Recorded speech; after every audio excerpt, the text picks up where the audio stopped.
Indy Mogul. Hey Indy Mogulers, Russell here. Whenever I can, I like to sit down and talk to those who work or have worked in the film world, like I did with ex-Hollywood executive David Tuckerman last year. The directors are very difficult to deal with. Unhappily, for the most part, are usually the most talented. And my good friend and producer Jason Allentoff earlier this year. So I'd say the first time in about 9 years I was able to watch the movie recently, and I didn't hate it as much as I did the first time. And it was after that episode aired that I received a message from a man whose work I had seen many times. I am here with Kevin Interdonato, an actor, but whom I had yet to ever actually meet. So this past summer, I sat down with Kevin to talk to him about his experiences as a working actor. Now, Kevin, you might remember, was the star of the movie that we covered the making of earlier in the year, Never Among Friends.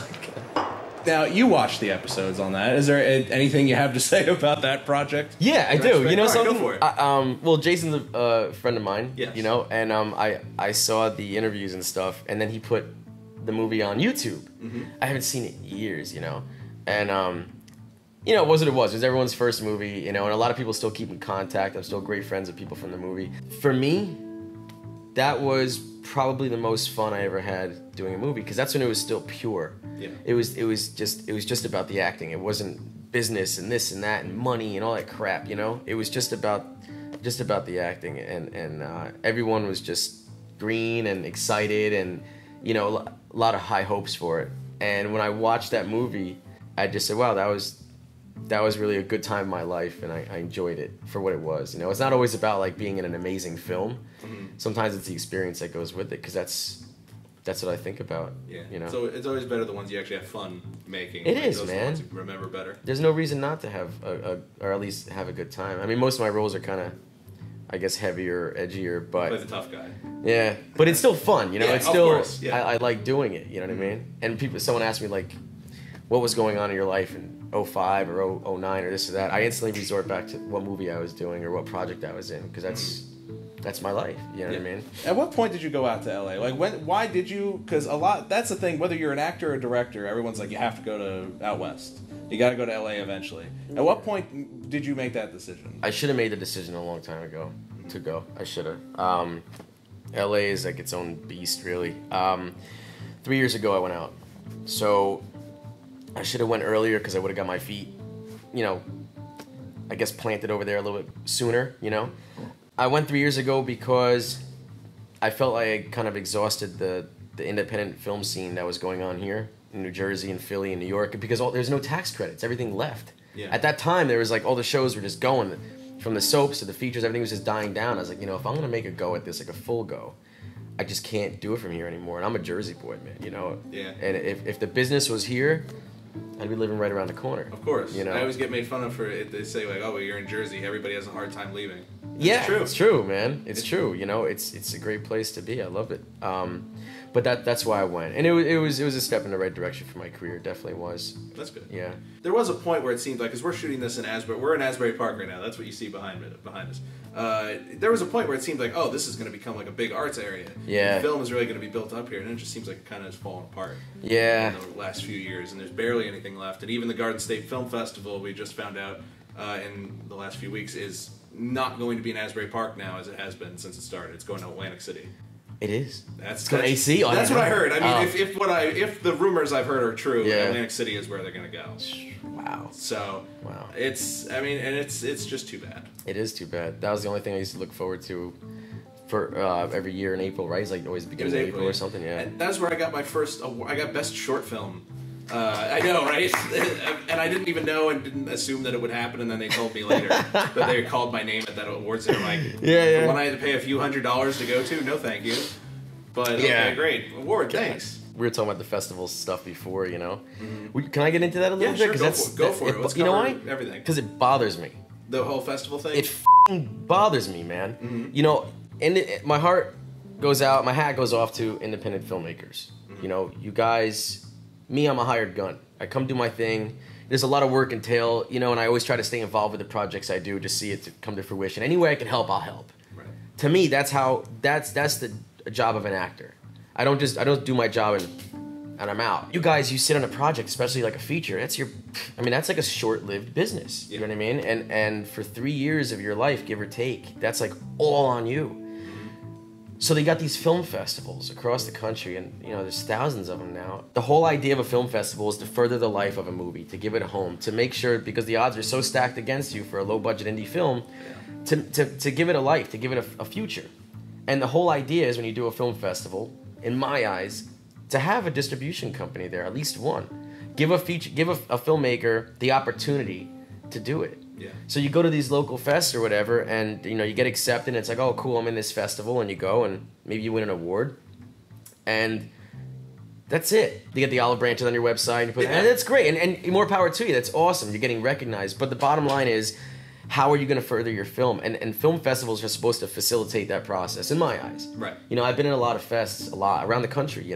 There's a festival, the Northwest Ohio Independent Film Festival, and Len Archibald, he's a friend of mine, he runs it, and he made sure he had a distributor there. Like, he made sure the first year, right. And he's like, that's good for you, man. You're doing what you can for filmmakers. You're not just having people give you submissions, and like most people that run film festivals, they just take the submission money and make money. Right. It's fucking man. That's my take on film festivals. There you go. Get a little riled up on that.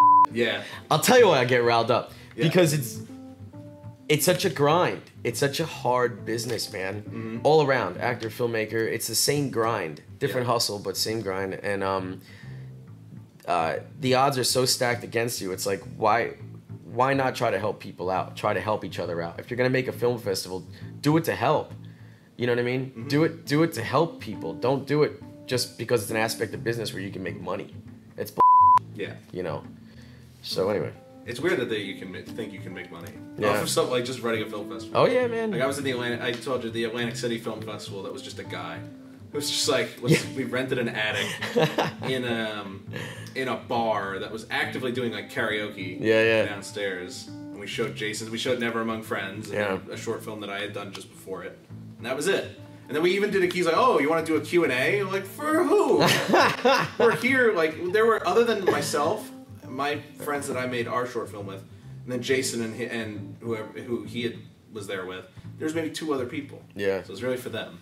Or for the guy who runs it. They always are the ones who will be like, well, I'll ask some questions. It's the awkward festival moments when there's like 4.5 people in the audience, right? Yeah. Those are very strange. And they're like, oh, let's do a Q&A, let's talk. Yeah. It's like, to who and about what, dude? A lot of our audience is younger, and when you start out, you generally just work. Actors are your friends, the people you can get around. Yeah. And a lot of our younger viewers do want to actually get real actors in their movies. They just don't know how to go about it. It's a weird thing at that age to be like, because it's weird for me now, like when I'm with a real actor, like you getting that rapport going. Right. When you're a kid, it's like if a younger filmmaker, let's say they're like 17, 18, they want to make their first like bigger movie. Right. Where do they go? The best way nowadays, really, dude, Facebook, email. I mean, it's like, it's like this. It's work, There's not a wall up anymore. And if there's a wall up, then it's too far, like Hollywood, I make sure that I'm reachable. I make sure I'm attainable. If somebody wants me, hit me up. And of course I'm going to get it. Of course I'm going to respond. It may not be too quick, but I will. And it's everybody wants to work. Nobody doesn't want to work. So if any young filmmakers are out there, if anyone's out there and you just want to go contact an actor or try to reach somebody, don't know how to do it, just contact him. Yeah. Let him decide if he wants, if he wants to move forward with it or not. Worst thing they can do is say no. Yeah, that's all. There's this weird thing, like, and I used to have it, like when I was young, where you think like they're gonna not only get your offer and then almost be like, what? That's the stupidest offer I've ever heard. Get out of my life. I'm a professional. You're an idiot. You know what? And those are the people you don't want to work with. Yeah, exactly. Acting aside, it's sometimes you get people on the set and they're just a f***ing nightmare, But that, just to put on the table there for young filmmakers that are watching this, your shit's got to be straight. Even if you're a young guy or not, there's really no excuse. If you're going to be making a feature film, you're entering into a small business, so to speak. You know what I mean? You do have to have finances, however minimal, and you got to be prepared to pay someone. If you're going to get a website done, what are you going to do? You're going to pay them. Yeah. You're going to get this done. You got to pay them. And then you just work it out and whatever everyone's comfortable with, and you take it from there. Because you got to eat. You know what I mean? And that's it. Yeah. That's all for part 1. Next week, we get more into the pilot that he's currently working on, Dirty Dead Con Men, and how it was partially crowdfunded through Indiegogo. We also talk about what are good qualities that he finds as an actor a director should have, and we talk about the changing landscape of independent film since he started out.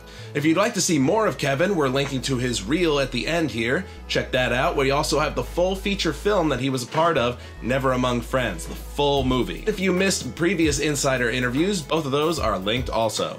Now, this was actually the first thing I shot with my Panasonic GH2. I didn't quite have the hang of the autofocus yet, so for a short period in my interview, Kevin went out of focus. But during the part where I asked him about the worst thing he's ever seen an inexperienced director do, he had a really good story that I just want to make sure gets shared. So to end this week, enjoy this incredibly uncomfortable tale from completely out of focus Kevin. This one guy wanted an actress to take her top off one time in a scene. And he was a first-time filmmaker, didn't know anything.